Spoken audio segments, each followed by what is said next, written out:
8 صبح قدرمن لیدونکو سلامونه وخت بخیر. د دې مهال مهمو خبرونو ته ښه راغلاست. په سر کې د مهمو خبرونو سرټکی. د کابل پر هوایي ډګر له برید 3 کاله وروسته پنتاګون وایي چې لا هم د کابل پر هوایي ډګر د برید د عاملانو په لټه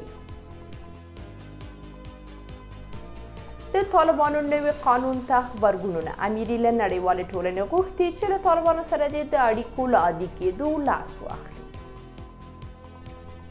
په غزني کې سرچینې وایي چې طالبانو دغه ولایت د پوهنې ریاست 15 کارکوونکي لري. په جرمني کې پر مراسمو د برید په پایله کې 3 کسان وژل شوي او 15 نور ټپیان دي. او کېیف ته د واشنګټن د مرستو دوام د امریکا د 125 میلیونه ډالرو کڅوړې مرسته اوکراین ته ورسېدې. بشپړ خبرونه.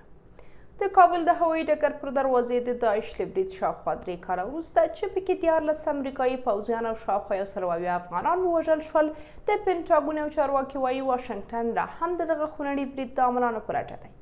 د امریکا د دفاع وزیر او مرستیال کریسټوفر مایر د جمعې ورځ خبریالانو ته ویلي چې دا شبکه کمزوري شوې خو له منځه نه ده تللې. مایر زیاته کړې امریکا د داعش خراسان څانګې وړتیاوې چې د کابل هوایي ډګر ته ورته برید وکړي کمزوري کړي دي. د بزنس سټنډرډ د راپور له مخې نوموړي امریکایي چارواکي ویلي چې د منځنۍ اسیا ځینې هیوادونه د طالبانو تر کنټرول لاندې افغانستان د اوسني وضعیت ته د خپلو اهدافو لپاره ګټه پورته کوي. د امریکا د دفاع وزارت مرستیال په دې تړاو نور جزئیات نه دي ورکړي.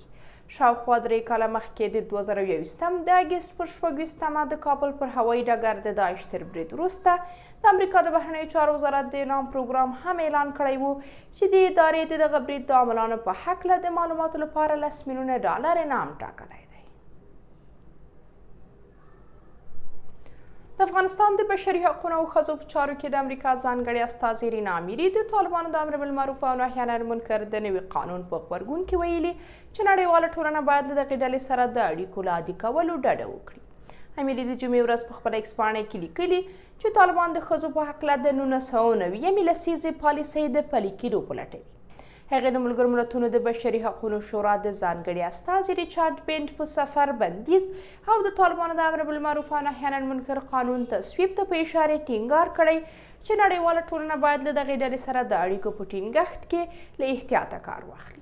د جرمني د بهرنیو چارو وزیرې انالینا بربوک د طالبانو نوي قانون ته په اشارې ویلي چې له افراطي اسلام پالو سره د اړیکو ټینګول ناشونې ده.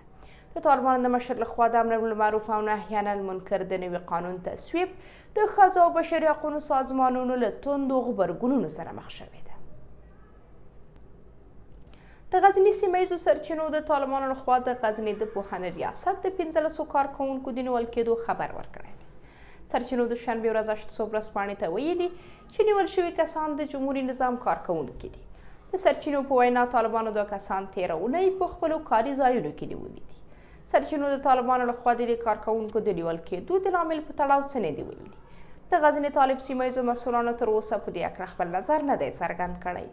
طالبانو تر دې دمخه هم په بېلابېلو پلمو د دولتي ادارو یو شمېر کارکوونکي تحقیر، بندیان او له دندو ګوښه کړي دي. طالبانو 2 میاشتې مخکې په پنجشیر کې د دغې ډلې د امر بالمعروف او نهي عن المنکر له ریاست څخه لږ تر لږه 60 محلي کارکوونکي ګوښه کړل.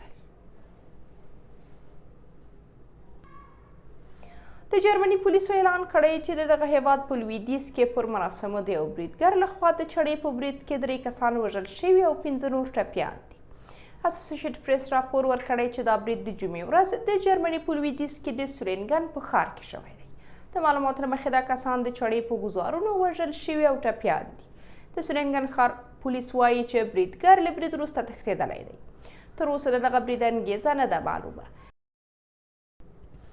د امریکا متحده ایالاتونو د دفاع وزیر لوید آستین له اوکراین سره د دغه هیواد د 125 میلیونه ډالرو نوي پوځي مرستې کڅوړه اعلان کړې ده. آستین د پوځي مرسته د جمعې ورځ خپل اوکرایني سیال وروسته معروف سره له خبرو وروسته اعلان کړې ده. همداراز د امریکا ولسمشر جو بایدن د اوکراین ولسمشر ولادیمیر زلنسکي سره د اوکراین جګړې وضعیت په تړاو ټلیفوني خبرې کړې دي. بایدن په دې خبرو کې د واشنګټن لخوا د کېیف پر ملاتړ ټینګار کړی او هغه یې تزلزل نه منونکی بللی دی. رویټرز خبري اژانس د سپینې ماڼۍ ویان په حواله ویلي چې د پوځي مرستو په دې نوي کڅوړه کې د هوایي دفاع توغندي، د الوتکو ضد تجهیزات، د زیرې ضد توغندي او نور مهمات شامل دي. ورته مهال زیلنسکي د دې مرستو هرکلی کړی او ویلي دي چې هیواد یې لا زیاتو هوایي دفاعي سیسټمونو ته اړتیا لري. د راپور پر بنسټ د مرستې دا نوې کڅوړه د اوکراین د خپلواکۍ ورځې سره جوخت چې نن شنبه د اګست 24 ترسره کیږي اعلان شوی ده. دا په داسې حال کې ده چې شاوخوا یوه میاشت دمخه بایډن له زیلنسکي سره په لیدنه کې له اوکراین سره د 205 میلیونو ډالرو پوځي مرستې د ځانګړي کېدو خبر ورکړی و. قدرمن لیدونکو، دا زموږ د دې مهال مهم خبرونه. د ملکیار مومند